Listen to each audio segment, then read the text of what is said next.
જો આપણે આ ટેંગરેટ લીધી છે, એનું આપણે સ્વીટ બનાવીશું, ખાટી મીઠી.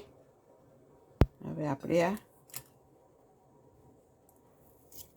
આ રીતે પીસ કરી અને સાફ કરીશું. એના પેલા અંદરના કાઢી નાખીશું રેછા, અને પછી હું આ મિક્સરમાં પીસી લઈશ.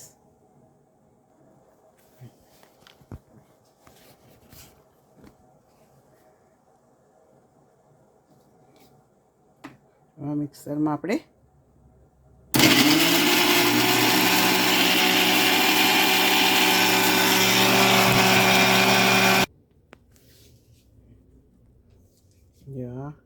જ્યુસ મેં ગાળી લઈ અને ગેસ ઉપર મૂક્યો છે. હવે એમાં બે નાની વાડકી છે જ્યુસ, ટેંગરેજ જ્યુસ. એ બે વાડકી આપણે સુગર એડ કરીશું, પછી હલાવીશું એને અને થવા દઈશું.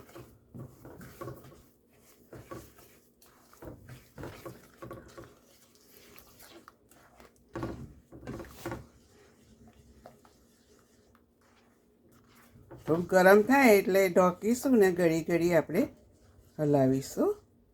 એટલે આપણને છોટાં બહુ ના ઉડે, પણ હલાવવું તો પડે જ, કારણ કે મિક્સ ના કરીએ તો નીચે ચોંટી જાય.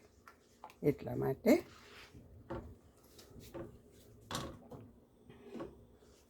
ટેંગરેટ બહુ ખાટી નથી હોતી, અને એવું લાગે તો પછી થોડી સુગર આપણે ઉમેરીશું. જો આ રીતે હવે આપણે એને થવા દઈશું.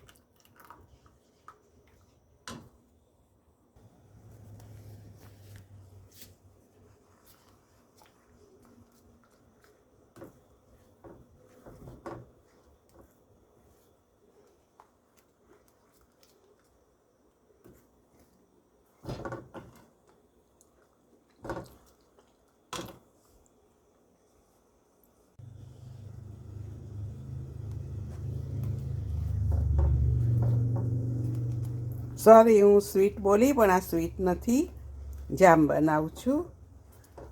સોરી, બોલવામાં ભૂલ થઈ ગઈ મને. ઓરેન્જ જામ બનાવું છું.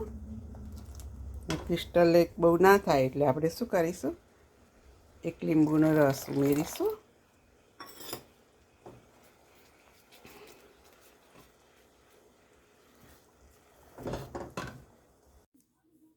આપણે ઓરેન્જ જામ થઈ ગયો છે, તો ભેગો કરી ઠરી ગયો. કેવો સરસ લિક્વિડ લાગતું હતું.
પાછો ટેંગરેટ લીધી હતી ને મેં, આટલો જામ થયો.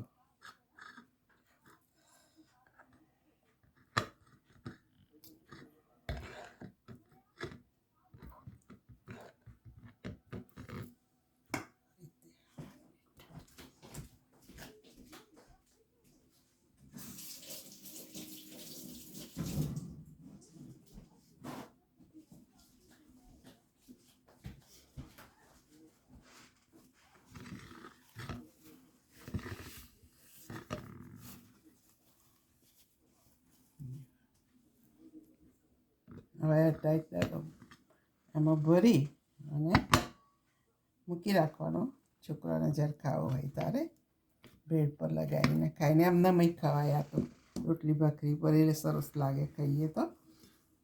અમારી રેસીપી ગમી તો લાઈક કરો, શેર કરો, સબસ્ક્રાઈબ કરો અને બધા બનાવો. C you next video.